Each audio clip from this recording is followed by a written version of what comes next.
बिस्मिल्लाहिर्रहमानिर्रहीम, अस्सलाम वालेकुम। आपको मैंने लास्ट वीडियो में ज़िक्र किया था कि एक वीडियो मैं हार्ट पेशेंट्स के लिए बनाऊँगा कि उनको सेक्सुअल एक्टिविटी करनी चाहिए या नहीं, और अगर उनकी इरेक्शन में प्रॉब्लम्स हैं तो क्या उनको वियाग्रा टाइप दवाइयाँ इस्तेमाल करनी चाहिए या नहीं। बहुत से पेशेंट्स आते हैं क्लिनिकल प्रैक्टिस में और वो पूछते हैं कि डॉक्टर साहब कोई दवाई दें जिससे हमारी जो है जिनसी सेहत बेहतर हो।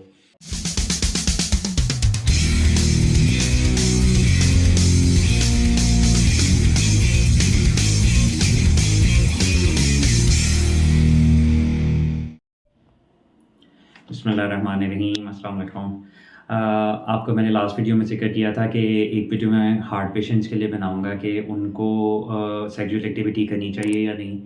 और अगर उनकी इरेक्शन में प्रॉब्लम्स हैं तो क्या उनको वियाग्रा टाइप दवाइयाँ इस्तेमाल करनी चाहिए या नहीं। बहुत से पेशेंट्स आते हैं क्लिनिकल प्रैक्टिस में और वो पूछते हैं कि डॉक्टर साहब कोई दवाई दें जिससे हमारी जो है जिनसी सेहत बेहतर हो। तो उनके लिए फिर ज़ाहिर बात है इतना एलेबोरेट उनको नहीं किया जा सकता। इसको आप दो हिस्सों में डिवाइड कर सकते हैं कि कार्डिक पेशेंट्स कौन से हैं जो कि सेफली सेक्सुअल एक्टिविटी कर सकते हैं, और अगर उनकी इरेक्शन में प्रॉब्लम्स हैं तो वो वियाग्रा टाइप दवाइयाँ ले सकते हैं, और कौन से हैं जिनको ना सेक्सुअल एक्टिविटी करनी चाहिए और ना ही उनको कोई वियाग्रा टाइप दवाई अपनी इरेक्शन को बेहतर करने के लिए करनी चाहिए। सो पहले वो जो कर सकते हैं जिनको कोई भी कार्डिक मसला रहा है, जिन्होंने एंजियोप्लास्टी करवाई है या बाईपास वगैरह हुआ हुआ है, लेकिन अब वो अपनी लाइफ ऐसे गुजार रहे हैं कि उनका कार्डिक जो इशू था वो बिल्कुल स्टेबल है दवाइयों के ऊपर। वो एक अच्छी एक्टिव ज़िंदगी गुजार रहे हैं, अपनी रेगुलर मेडिसिन भी खा रहे हैं और रेगुलर फिज़िकल एक्टिविटी करते हैं, और खून को पतला करने वाली दवाइयाँ लेते हैं, बीटा ब्लॉकर लेते हैं। उनको चलने फिरने से सांस नहीं फूलता, चलने फिरने से उनका सीने में दबाव या कोई भी सिम्टम जो कि शो करता है कि हार्ट को मसला अभी एक्टिव चल रहा है वो नहीं करता, या उनके कार्डियोलॉजिस्ट ने उनका स्ट्रेस टेस्ट एक्सरसाइज पे किया है और वो नेगेटिव आता है इस्कीमिया के लिए, और वो नाइट्रेट्स उन दवाइयों में नहीं ले रहे। नाइट्रेट्स बहुत कॉमनली दी जाती हैं हार्ट पेशेंट्स को कार्डिक मसाइल के बाद। अगर वो नहीं ले रहे और तो फिर तो वो सेक्सुअल एक्टिविटी को कंसिडर कर सकते हैं कि वो कर भी सकते हैं हम इंटरकोर्स, और अगर उनकी इरेक्शन में प्रॉब्लम्स हैं एज रिलेटेड इश्यूज़ की वजह से तो वो उसको भी यूज़ कर सकते हैं। नाइट्रेट्स बिल्कुल उनको नहीं यूज़ करने होने चाहिए। ये बात आपने लाजमी अपने मुआलिज से डिस्कस कर लेनी है कि इनमें कोई ऐसी दवाई शामिल तो नहीं है जो कि नाइट्रेट ग्रुप से जिसका ताल्लुक़ है, और क्या हम सेफली जो है वो इंटरकोर्स के दौरान वियाग्रा टाइप की मेडिसिन ले सकते हैं या नहीं ले सकते।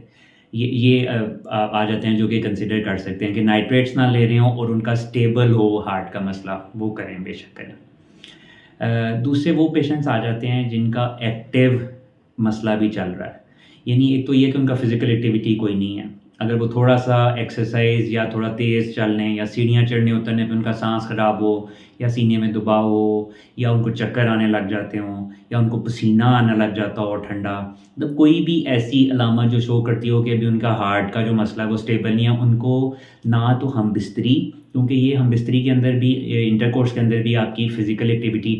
होती है मॉडरेट लेवल की, और वो आपको एकदम से कार्डिक इस्कीमिया यानी खून का दौरा दिल में डिस्टर्ब कर सकती है। तो ना तो उनको वो कंसिडर करनी चाहिए और ना ही कोई वियाग्रा टाइप दवाई कंसिडर करनी चाहिए। और दूसरी चीज़ आ जाती है जो लोग नाइट्रेट्स ले रहे हैं अपने दिल की दवाइयों में, या इस एज ग्रुप में जिनको हार्ट का भी इशू होता है, उनको बहुत कॉमन मेल्स को प्रोस्टेट का भी इशू होता है। तो प्रोस्टेट का साइज़ बढ़ने की वजह से उनको अल्फ़ा ब्लॉकर्स एक ग्रुप ऑफ मेडिसिन है जो कि वो ले रहे होते हैं। तो जो भी नाइट्रेट्स या अल्फ़ा ब्लॉकर्स ले रहे हैं उनको वियाग्रा टाइप दवाई बिल्कुल यूज़ नहीं करनी चाहिए अपनी नफ्स की तनाव को बेहतर बनाने के लिए। ये उनको खुद भी पता होना चाहिए। वीडियोज़ का मकसद है कि आम पेशेंट को पता हो, अगर उनको नाम नहीं भी आते चीज़ों के तो कम से कम उनको पता हो कि कुछ डिस्कस करना है दवाई नफ्स के लिए अगर कोई मैं यूज़ करना चाह रहा हूँ तो मुझे अपने डॉक्टर से डिस्कस करना है कि क्या मेरे लिए इसको लेना सेफ़ है या नहीं, रूल आउट करवानी है कोई चीज़ें अपने डॉक्टर से या नहीं करनी। तो ये मकसद है बेसिकली इन वीडियोज़ का। American college of cardiology, American heart association की जो लेटेस्ट गाइडलाइन है उसमें है कि कार्डिक पेशेंट्स जो कि मुख्तलिफ कार्डिक पेशेंट जिनका एक्टिव इस्कीमिया चल रहा है, यानी कि उनका एक्सरसाइज स्ट्रेस टेस्ट पॉजिटिव है, उनको बिल्कुल भी सेक्सुअल एक्टिविटी यानी कि इंटरकोर्स या इंटरकोर्स को या नफ्स की तनाव को बेहतर बनाने के लिए कोई मेडिसिन नहीं लेनी चाहिए। जो ऐसे पेशेंट जो कि कार्डिक फेलियर के पेशेंट्स हैं, हार्ट फेलियर के पेशेंट्स हैं, उनको ना तो इंटरकोर्स करना चाहिए, ना ही उनको इंटरकोर्स को बेहतर बनाने के लिए कोई मेडिसिन यूज़ करनी चाहिए। ऐसे पेशेंट जिनका ब्लड प्रेशर ही लो रहता है, उनको भी जो है इंटरकोर्स तो चलें वो कर सकते हैं depending on their fitness level overall जो है, लेकिन उनको वियाग्रा जैसी कोई मेडिसिन यूज़ नहीं करनी चाहिए, क्योंकि इससे भी ब्लड प्रेशर आपका जो है वो लो हो सकता है, बिकॉज शरीयाने जो हैं ये डायलेट करते हैं, उससे ब्लड प्रेशर गिरने का डर होता है। और इसके अलावा चीज़ आ जाती है कि जो मल्टीपल ब्लड प्रेशर को कंट्रोल करने के लिए मेडिसिन ले रहे हैं, उनके लिए भी सेफ़ नहीं है कि वो वियाग्रा टाइप दवाइयाँ बगैर मॉलिज के मशवरे के जो है वो यूज़ कर लें। तो ये चंद मेन पॉइंट्स हैं जो कि कंसिडर करने चाहिए किसी भी हार्ट पेशेंट को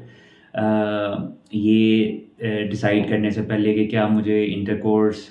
करना चाहिए, और अगर इंटरकोर्स करना है तो अगर मेरी इरेक्शन प्रॉपर नहीं है तो उसको बेहतर बनाने के लिए क्या मुझे वियाग्रा टाइप मेडिसिन यूज़ करनी चाहिए। सो आई गेस मेन चीज़ें मैंने आपको बता दी हैं।